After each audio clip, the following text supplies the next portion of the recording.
So, Michael, what was the biggest challenge in adapting Twisted Metal for game to screen? I mean, I think the biggest challenge adapting this show is how are we going to do the cars? Yeah. I mean, and I wanted to do it practically. I didn't want to just have CG cars. I wanted real physical cars. Yes. And I think the biggest trick is making sure that the cars are real, making sure they have character, yes, making sure they have detail.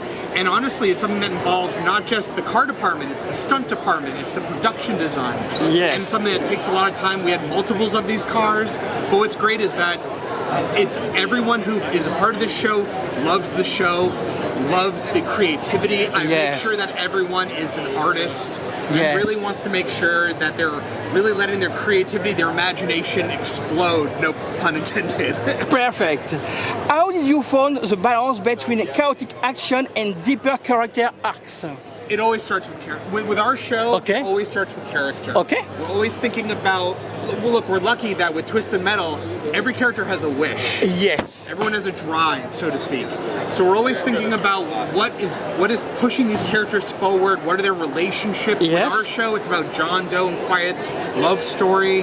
So we're always making sure that it's always coming from a character perspective, and then we can have some fun. I mean, our show is about, we really wanted to lean into the fact that we have a character that lights his head on fire.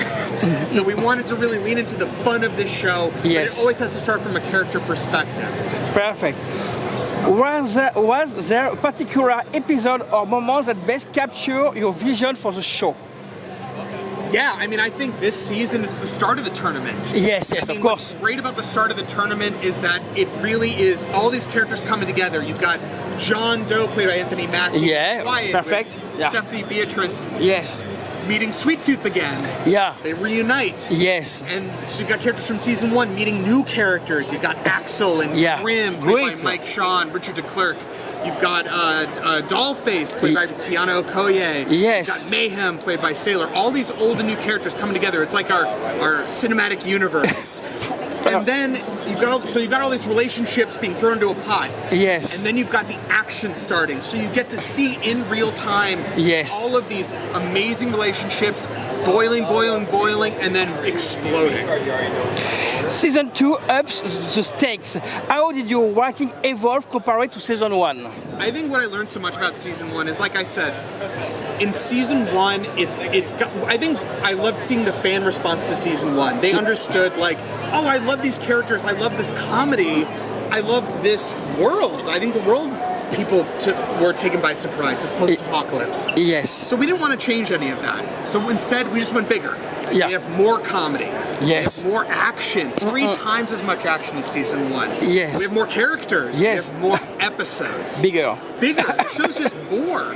And I think what I also lean into is we just wanted to lean into what makes Twisted Metal Twisted Metal. Like I said, this is a show that has a character that lights his hair on fire. We want to lean into more of that stuff, more of the supernatural, more calypso, more Axel, things like that. You are leaned hard into absurdity and camp. How did you decide when to push it and when to push back?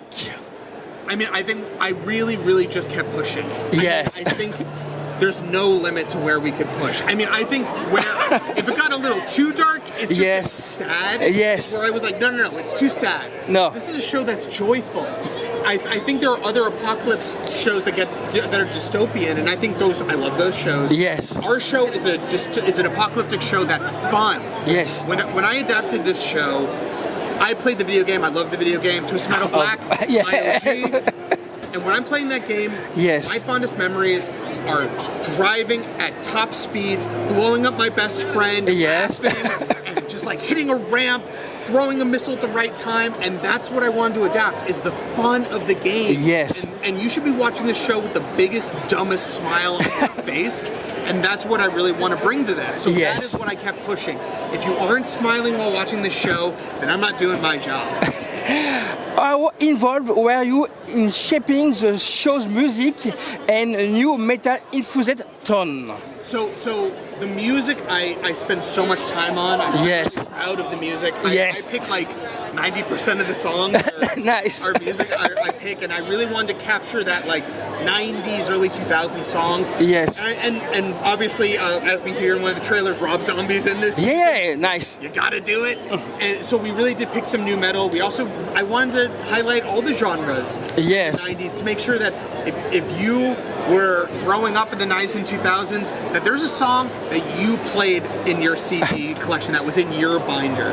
What made Anthony Mackie and Stephanie Beatrice the perfect John and Quaid?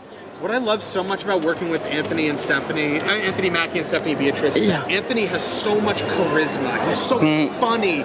He's just like, I mean, he's just got such a winning smile, winning personality. And Stephanie is just hysterical. I mean, she's just so great. She has amazing eyes. Yes. So expressive. And the two of them together is just absolute dynamite. They play off each other. They like push each other's buttons in the show. Yes. And the two of them together are just the perfect couple because you just watch as they don't agree, they push each other, but you want them to make the best of each other. You know what I mean? And that's what you want in a couple like this. And in the show, they are going through the hardest thing. They're going through a tournament, and they have 16 other players trying to kill them.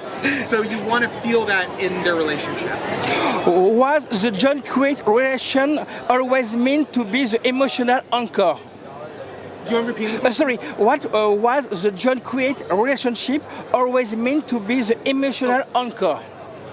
So to me, their relationship is so important. It's a really personal story because honestly, a lot of it comes from my relationship with my wife. Because I talk a lot, as you can tell, and my wife taught me how to shut up every once in a while. And I really wanted to bring that emotional heartbeat to the show. In a show like this, where there's so much action, it doesn't matter if you don't care about these characters. And John and Quiet, I love that relationship, and every story starts with where are John and Quiet in their relationship. Yes. And we have an episode where it's about John and Quiet having the worst day at the worst possible time, right smack dab in the middle of the tournament.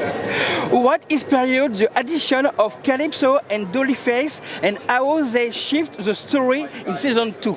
So Calypso's involvement in the storyline, I mean, he's the MC of the tournament. Yes. He's the creator of the tournament. So he's bringing all these characters in who have all these wishes, have all these wants, and he's the one who's inventing all these machinations and seeing how they're all going to tick. How are all these relationships and high personalities and all these wishes, what is it going to be like for them all to be together? And he's just sitting back and watching with a big old smile on his face, that incredible laugh. And Anthony Carrigan is a dream. Yeah. He brings so much of himself to the show. I love working with Anthony. He's such a perfect addition to our season. I think everyone's gonna love seeing him. He's the perfect Calypso. And then Dollface, played by Tiana Okoye, she's so great because as we revealed at the end of season 1, she's John Doe's sister. Yeah. So Dollface is John Doe's sister.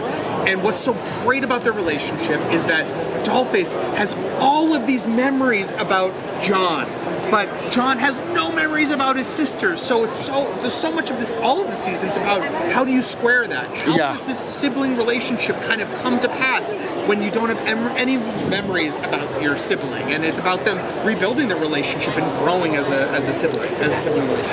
How different was production in Toronto compared to the chaos of New Orleans? So I just want to say, I mean, I loved shooting in New Orleans. I think New Orleans is so much fun. The crew was unbelievable.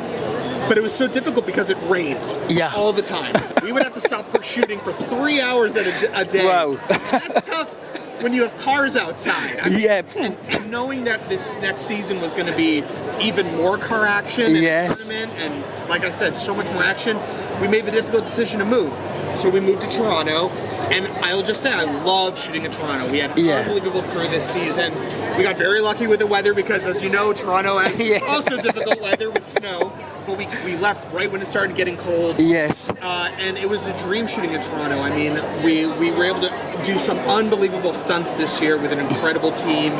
And I think the proof is in the pudding when you see what we were able to pull off this year. The new San Francisco sets look massive. What was the most ambitious set piece to film?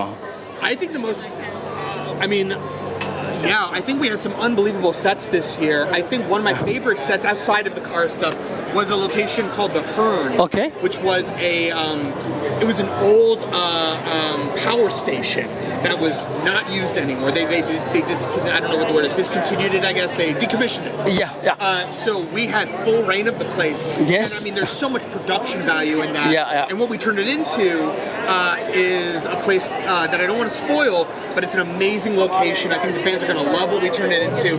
We took a location that's mentioned in the games multiple times, but we turned it into our spin, our apocalyptic spin. Yes. And I think the fans are going to love what we do with that place. And there's just so much grime and grit and detail, and some amazing characters interact there. Were you surprised by how well the show performed on Peacock, especially with the mixed reviews? Yeah, I mean, I think that when we premiered, I was very pleased with the response. I mean, yes. When you adapt a game that had its height in the 90s and 2000s. Yes. The last game came out in 2002, almost 10 years, a decade or so. Yes. You never know how people are going to respond, especially when you take some big swings. Yeah. And I think the fact that the fans got it, did, and good. I was thrilled. Yes. I was so happy that the fans loved it, and I think the fans are going to be so happy to see that we gave them even more this year, and I can't wait for them to see it. What roles do fan events like Comic-Con San Diego play in shaping the series' future?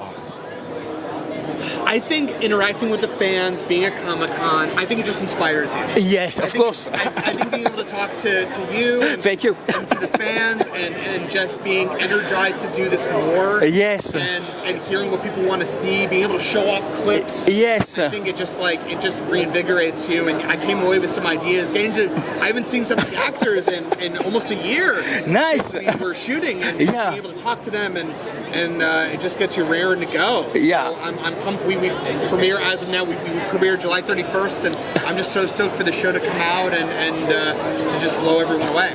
And my last question, what can we expect beyond season 2, and will you ever want to bring twists and metal black elements in the show? I think obviously I don't want to spoil anything. Yeah, don't spoil. When you watch the finale of season 2, yes, you have a very clear idea where we can go. And I'll just say I have a very cool idea for season 4, which is awesome. So I think, look, if you guys keep watching it, yes, I'm going to keep writing it. My writing team is amazing, so I just want to keep doing this for you guys. Thank you so much. Can we take a picture? Of course. Thank you.